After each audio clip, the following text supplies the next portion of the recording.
Belok kanan ke Jalan Pecangan, Bate Alit, Jalan Raya Jepara, Kudus.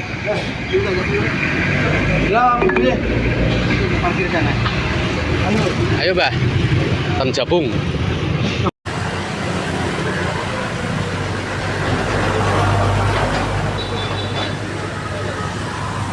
Kita bawa Syekh Kubro ke Jabung. Terima kasih. Ya. Ayo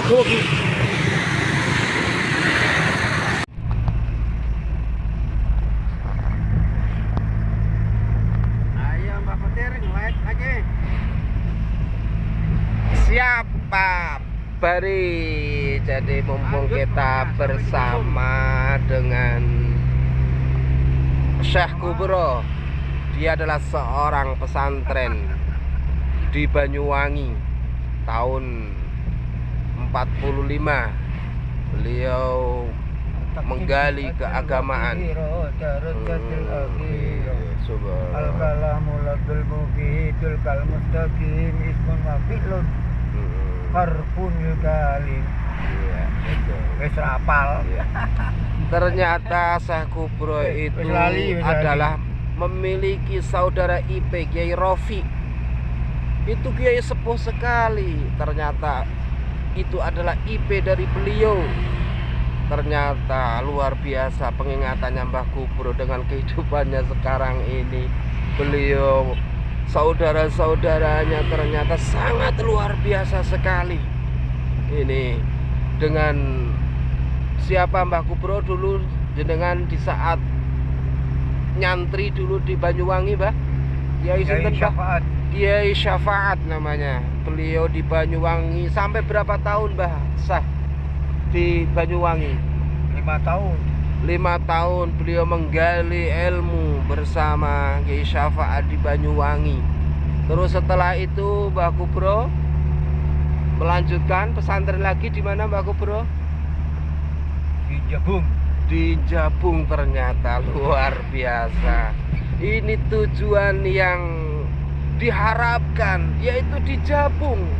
Kenapa kok di Jabung, Mbah Syekh? Kenapa? Jabung Kudus. Iya, Jabung Kudus. Kenapa kok langsung ke Jabung, Mbah? Dari pesantren itu. Kenapa, Mbah? Yo, Tuhan sendiri sing nganoke. Ya Allah, subhanallah. Jadi sudah mengikuti arahan Allah. Jadi dia mengikuti arahan Allah dari pesantren keluar sebagai pengasuh. Dia langsung menuju ke Jabung karena mendapat arahan dari Allah Subhanahu wa taala untuk melangkah selanjutnya demi mengenal ilmu ketuhanan dan juga kerohanian yang menjadikan diri Mbah Kubro menjadi nyaman untuk mengikuti kehidupan lelaku yang sangat luar biasa ini.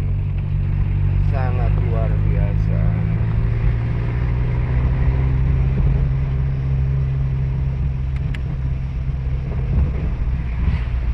Mbah Kubro, ini ada yang tanya Mbah Kubro. Amin. Dulu Mbah Kubro pernah menikah tahun berapa Mbah Kubro?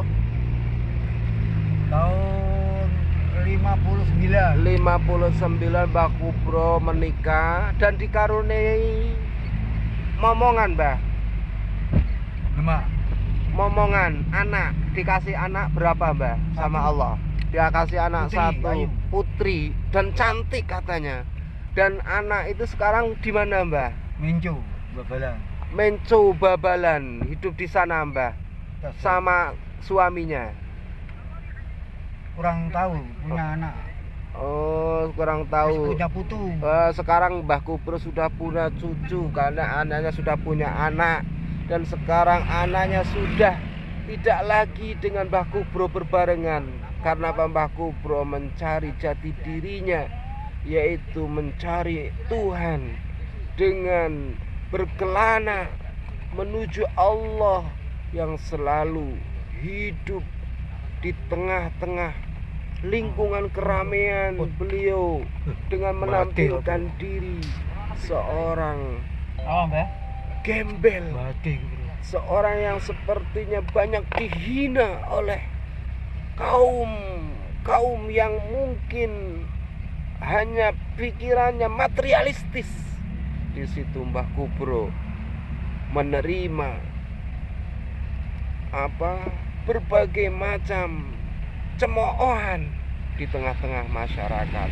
Akan tetapi Mbah Kubro ternyata merasa. Mbah Kubro, ini cucumu mau bertanya. Jenengan dulu itu mendirikan pesantren itu tahun berapa? Karena banyak di dunia maya, terutama di channel Gus Petir Nyamber itu menanyakan. Coba ditanyakan kepada Mbah Kubro. Mbah Kubro itu katanya pernah seorang pengasuh pondok pesantren. Itu berkisaran tahun berapa? Dan di mana pesantrennya Mbah Kubro? Coba tahun ini biar, 45. tahun 1945 Mbah Kubro mendirikan pesantren. Di mana Mbah daerahnya itu? Banyuwangi. Banyuwangi. Pesantrennya namanya apa Mbah dulu? Pondok Agung. Pondok Agung. Oh, subhanallah. Mbah Kubro ternyata dulu ini seorang ulama besar. Bahkan tadi saya menyaksikan sendiri, beliau hafal bait-bait daripada Alfiyah Ibnu Malik. Padahal yang namanya santri di saat ia menghafal Alfiyah Ibnu Malik itu adalah angkatan yang sangat sudah luar biasa. Di saat dulu saya di pesantren menghafalkan bait, bahkan saya hafalkan sangat sulit. Akan tetapi Mbah Kubro sampai sekarang masih ngelodok di luar kepala itu bait-bait Alfiyah Ibnu Malik. Ternyata benar bahwa Mbah Kubro itu adalah seorang pengasuh pesantren Pondok Agung di daerah Banyuwangi. Beliau dulu mengasuh pesantren dengan ikhlas, memberikan pelajaran syariat kepada dunia kehidupan. Akan tetapi sekarang Mbah Kubro sendiri menyatakan dirinya menjadi seorang musafir yang di kalangan masyarakat tidak ada nilainya, mungkin bahkan bagaikan sampah. Akan tetapi di situ silahkan orang lain memandangnya. Akan tetapi hati ruhaniah Pak Syekh Kubro ternyata dekat sekali di atas langit sana. Pesan Mbah Kubro kepada seluruh santri Fatwa Kehidupan, bagaimana Mbah Kubro pesannya? Allahumma amin. Allahumma amin. Jadi apa itu Allahumma amin? Ternyata semuanya kita hidup di dunia ini hanya satu kesimpulannya, yaitu amin. Apa itu amin? Coba silahkan kalian gali sendiri. Allahumma amin. Hanya minta kepada Allah supaya semuanya terijabah, terkabulkan di langit. Apapun itu masalahannya. Di saat kita mencari, menggapai keruhanian supaya terkabul, terijabah oleh Allah. Amin. Di ya saat Rabbal kita alamin. mengharapkan dunia, di situ supaya apa? Allahumma amin, supaya selalu diberikan ijabah, kabulkan oleh Allah. Amin, Allahumma amin, kata Syekh Kubro. Monggo Mbah, dikasih sedikit wejangan untuk santri-santri kita yang ada di dunia maya. Qala Muhammadun huwa ibnul maliki Ahmadu rabbil khairil maliki Musalli ala nabiil Mustafa wa alihi mustaqbilina sarafa Wasta'inu wa biya alfiyah Maqasida wa mahwiya wa nahwiya Tuqarribul aqalladhi wal munjaji Wa tasbutul bil wadihi wal munjaji Wa taqdiri da syukuti Faidatan alfiyatan ibnul mu'ti. Subhanallah, bait-bait tidak terlupakan. Tetap karena hasil kerja kerasnya beliau. Di saat beliau mencari ilmu di pesantren, sampai sekarang masih membekas. Akan tetapi itu semua hanya sebagai wawasan, sebagai pengetahuan, belum tentu dengan hafalan-hafalan berbagai macam kitab, keilmuan, akan tetapi di saat diri kita untuk menuju kepada Allah hanya sedikit sekali lewat jalur-jalur keilmuan seperti itu, hanya lewat diri kita, melalui khalwat, melalui meditasi, mendekatkan diri kita wening kepada Allah Subhanahu wa Ta'ala. Disitulah hadirnya Allah pada diri kita. Itulah inti dari kemakrifatan yang sebenarnya. Kita menuju makrifat Allah itu supaya apa? Supaya kita dikenal oleh Allah, supaya kita disaksikan oleh Allah. Itulah makrifat yang sebenarnya. Betul Mbah Syekh Kubro? Amin. Amin, Allahumma amin. Luar biasa, tadi sudah dibacakan bait-bait alfiyah. Beliau sangat hafal sekali, tidak disangsikan. Wasta'inuha biya alfiyah maqasida wa makhfiya wa nafiya tuqarribul aqsal ladi wal mujazi wa tasbudul bil wadi wal mujazi wa taqdiri da syuhuti faidatan alfiyatu ibul mu'li. Subhanallah. Wallahu a'lam wa hasin biatin wa kiro. Asal dibaca terus bisa bro. Iya, subhanallah. Itu kata Mbah Kubro, kalau kitab itu kalau sering dimurojaah, selalu dibaca, itu pasti bisa, InsyaAllah. insya Allah.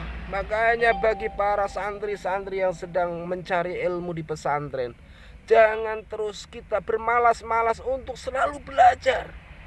Biar itu adalah sebagai metode kalian untuk menggali ilmu Allah Subhanahu wa Ta'ala, pengetahuan Allah, wawasan Allah. Terus belajar. Makanya belajar tidak ada putusnya sampai datangnya yaumul kiamah. Tetap bahwa yang belajar itu adalah fardu ain. Karena apa? Bahwa utlubul ilma minal mahdi ilal lahad. Jadi mencari ilmu itu dari pertama kali kita lahir di dunia ini sampai nanti ke liang lahat.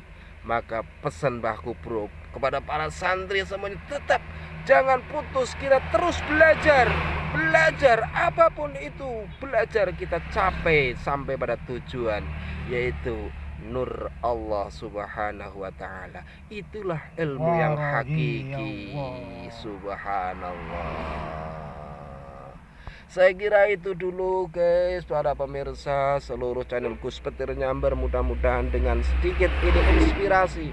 Bukan kita bermaksud apa-apa, akan tetapi di sini adalah sebagai tahasudun nikmah.